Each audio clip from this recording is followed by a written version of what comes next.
you say you're still using the Foreign Co. property office? Yeah. Awesome. Not the big guy.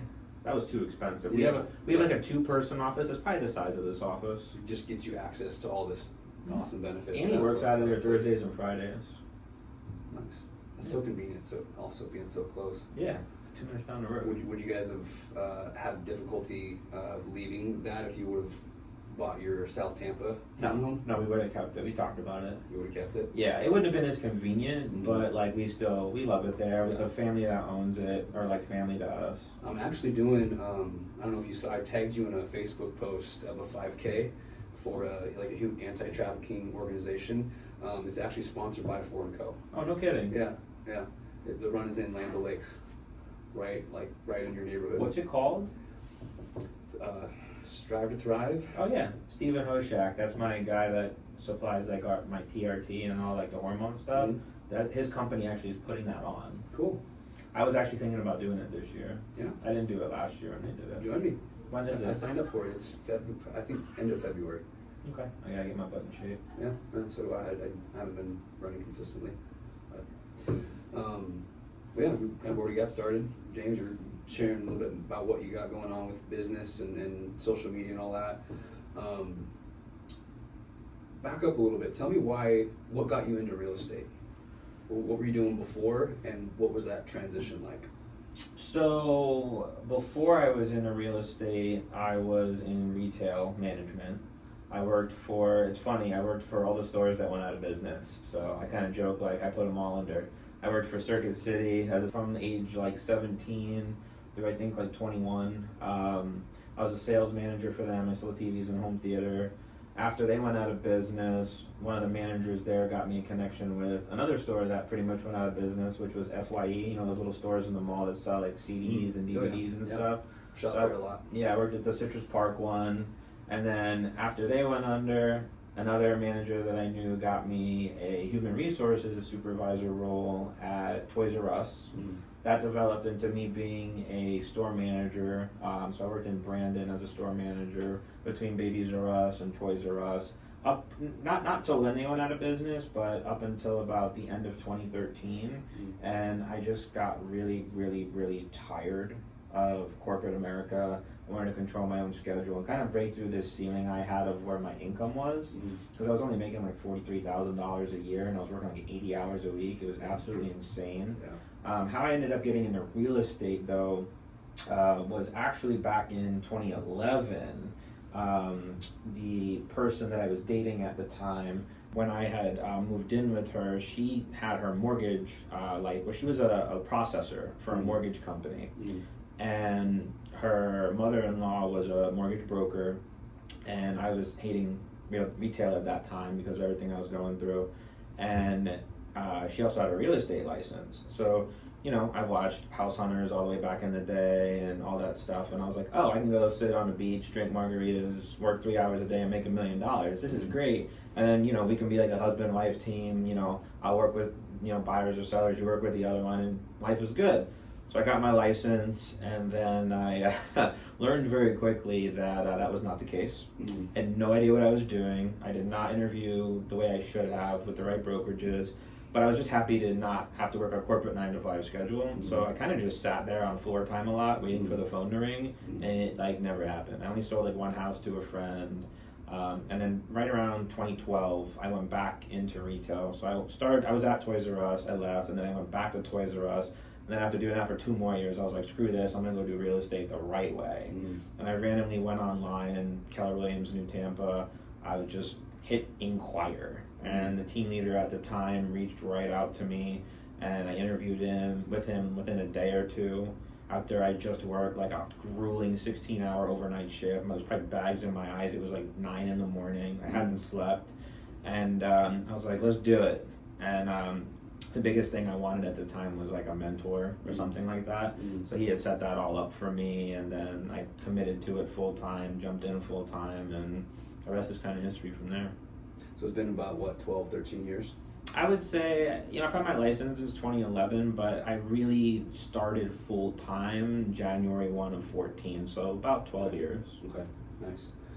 I'm curious, it seems like a lot of agents that we work with all started at Keller Williams. Yep. Why do you think that is? That they draw so many people in? Yeah, that's a good question. And a lot of the agents actually here at Paramount Home Group came from Keller Williams as well. Was when I interviewed them and I talked to them, like, oh yeah, I came from the brokerage nobody wants to talk about. I was like, Keller Williams? And they're like, yeah. It's mainly because Keller Williams does a really great job marketing to brand new agents. And they have a program that you're supposed to go through for new agent training and things like that. It used to be called Ignite. I'm not sure if it still is because I haven't been with them in a while, but I do believe it's something similar, and it's not bad training at all. So they actually have decent training. It's not every day like we do here, but it's a decent training program. But the thing is when you're done with that training program, unless you join a team, which you got to remember, teams didn't really start until around 2015, 2016. They didn't really start getting popular until then. Really? You were pretty much on your own. And even today, there's not a lot of teams that are very successful. A lot of teams maybe are only like 3 to 5 agents, like little smaller teams, and they just don't operate at the right level. A lot of agents will just not want to work in the field anymore. They're like, oh, I'll just start a team, which is not a great reason to start a team. And then the team ends up kind of falling apart. A lot of team leaders, they get a little ego and controlling, and then agents are like, I don't want to be a part of this anymore. And then they look for something else.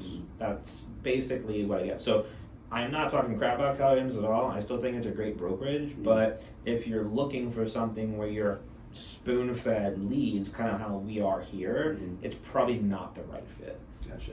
Since you've been through the whole gambit of, one, you're director of training here at Paramount Home Group, and you've been through, the Keller Williams initial Ignite training, what would you say is the big difference between what Keller Williams does and what Paramount Home Group does? Just more training. So here, not only do we have our training library, and I'm really excited to roll out our new PhD Success Academy to the team next Tuesday. So that's all recorded trainings that we've done live before. There's a mix of live and there's a mix of not live, and there's quizzes, so we actually test their proficiency and things of that nature. But we also have, as you know, trainings every day except Tuesdays, right? So we're always constantly doing some type of different training. But take it a step further, one of the things that we do differently here is we really push for in the field experience with shadowing, right? Buyer shadowing, listing shadowing, so that agents can get this real world experience and actually see it for themselves firsthand how this works. And then we do require agents to do it with different agents so they can even see different styles, take those styles and then make it their own. I would say that's the biggest difference. Gotcha. Where Keller Williams, it's funny because Annie, my other half, she used to teach Ignite at Keller Williams. She was the training and productivity coach, and it's just not the same. They would just stand up in front of a classroom. It's scheduled, I think, maybe once or twice a week, if that, and she's up there for a couple hours at a time. They take a break, and then maybe a couple more hours. And I think, people nowadays, they just don't have the attention spans anymore for that. Where our trainings are anywhere from 30 minutes to, at maximum, the bigger ones, like 2 hours. And then we kind of break off and then we, test your proficiency and then do something else. What would be your advice to any new agents that are still within their first 2 years? Not just with LPT, but just, let's say they got their license a year and a half ago or a year ago, and they're floundering. I would say, number one, don't give up. It's definitely not something that you're going to make a ton of money on in the immediate unless you have a really giant, big sphere of influence and people that you know. But also really evaluate what your goals are and make sure that the brokerage and or team that you're on actually aligns with your goals and how you want to do your business.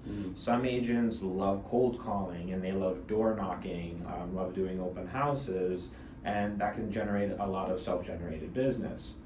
Some agents hate that stuff and they won't do it, so they might be better fit for something like we have here, where we give you the leads and then you learn how to work those leads properly, and then you can kind of take it from there. But always be learning, keep up on training. Don't ever say that you have downtime, because there's always things you could be doing. Mm-hmm. You know, if you have an appointment slot in your calendar, time block too. Time block. Mm-hmm. If you have an empty appointment window, go out and go tour a vacant house. Know your inventory. Go check out new construction so that you know what is out there, so that when you do come across clients or buyers, you can speak better to it. Mm-hmm. That would be my best advice. You brought up having your goal, you know, having sifting through your motivation for getting into real estate. What would you say is your motivation? What's your why for why you're in real estate, why you're doing what you're doing? I think about this a lot. I just truly enjoy helping people. Mm-hmm. I'm in a trainer role now, kind of ironic, but even on the real estate side, I just love helping people. So without naming names, I'm helping a family right now who's a growing family. They have 3 kids, and the kids are all, don't kill me if you're watching this if I'm wrong, but between the ages of about like 4 and 10, somewhere in that range. Mm-hmm. And the boys, there's 2 boys, and they share a room. So they're kind of getting to that age where, like, you know, 3-bedroom home isn't really going to work for them, and the house is just really too small for them. Mm-hmm. So they've outgrown it substantially, and they just had this dream of having more space, having a bigger house that the kids can grow into as they become teenagers and then eventually adults. And this is just an example. You know, I was able to get their house successfully under contract in the last couple of weeks, and then we found them new construction, well within their budget with great incentives, and they're upgrading from about a 1,800 square foot house to an over 3,000 square foot house. Wow. A loft bigger than like my whole downstairs at my house, and perfect for the kids. And I can't tell you how happy they are and how excited they are for their family. And it just makes me feel good that I was able to help them and be a part of that journey. So, and there's many situations like that. I've helped people in poor health that needed to move for health reasons, and you know, we were able to successfully do that. And just hearing their story and them thanking me for helping make it a reality for them, it just makes me feel good overall. In situations like that where you're helping people in poor health, do you find that you relate to, that you can connect with those people on like a deeper level? It's because of the struggles that you've been through? I don't necessarily really bring up my health stuff, and it's not because I'm trying to keep it private. I just don't find it as relevant in the conversation. I mean, if someone tells me that they have an autoimmune disease, or if they're struggling with RA, which is what I have, you know, I would definitely say, oh my God, like me too, like I share the same stuff, and then we can definitely relate in that aspect. But it does make me want to help them probably on a deeper level, but I've never really thought of it that way. Yeah, just curious. Last question I have for real estate is, what's been one of the most meaningful transactions for you besides your own purchase? Oh man, I was just thinking when you're gonna ask that, my own 2 purchases. Probably my friend, which you know him, Ryan, and he wouldn't care if I name dropped him. He was in a house in Spring Hill, and him and his wife Jess were just not happy really in that house. And looking at all the data and everything, we knew it was going to be a challenge to sell that house.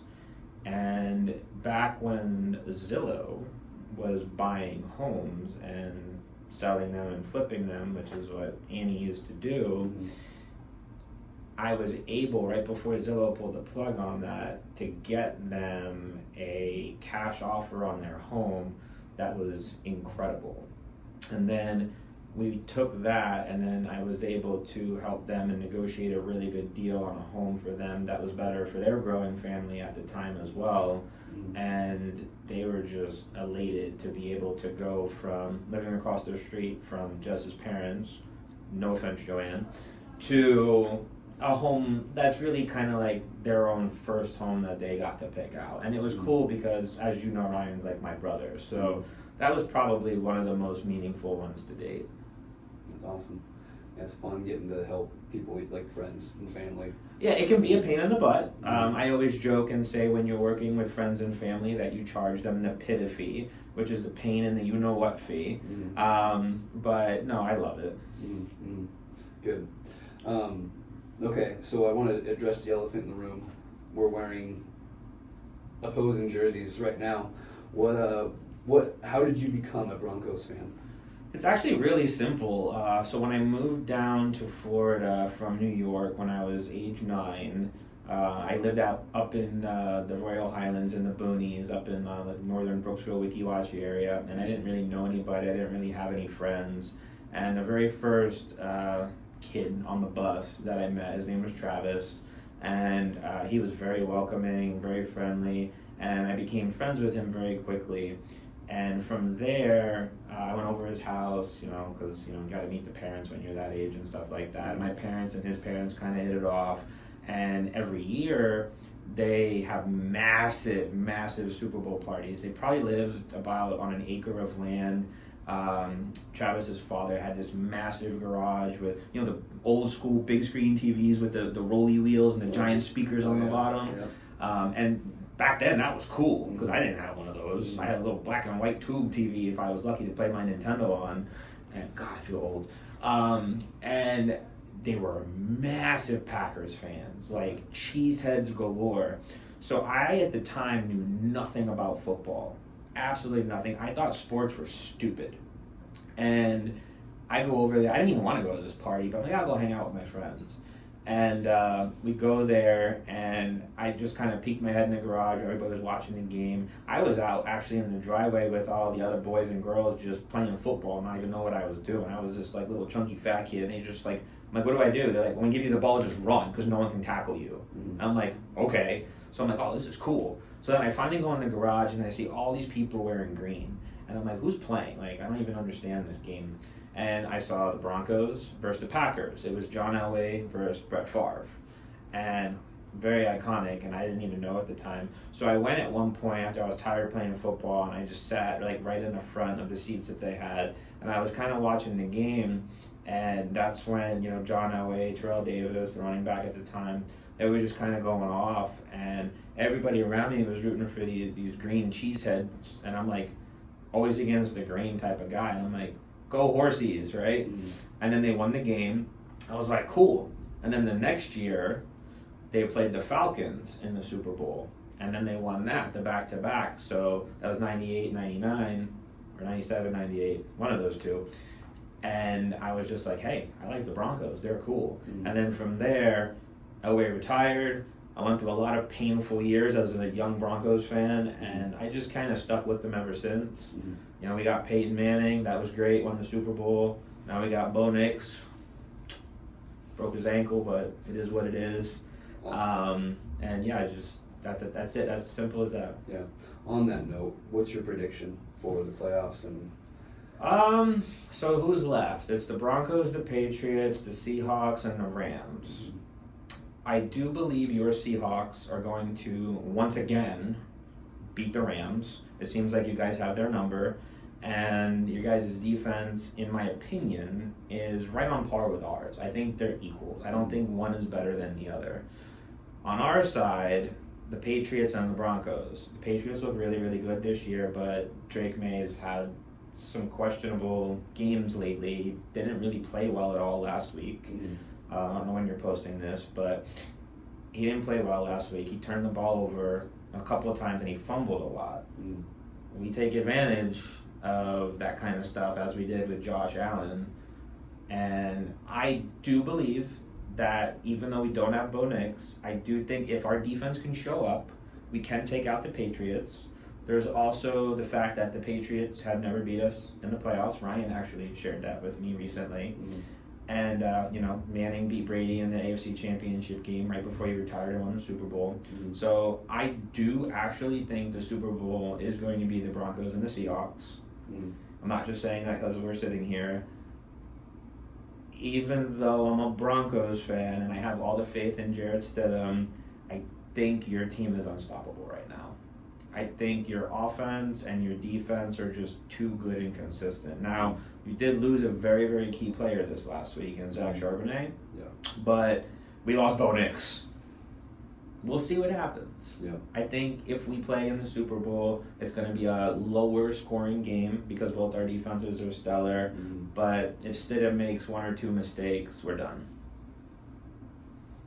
Gotcha. So if I had to bet money on it, Yeah. long-winded Seahawks. I'm glad you said it, not me. You guys beat us in the Super Bowl, which I'm still salty about when you had the Legion of Boom back in like 15 or 17 or something, and I hated that team because of what you embarrassed us. Yeah. It was bad. Mm. I literally was like sitting there on the couch dumbfounded, so I've hated the Seahawks ever since. I feel the same way about the Pittsburgh Steelers. Okay. Because of Roethlisberger? Yep.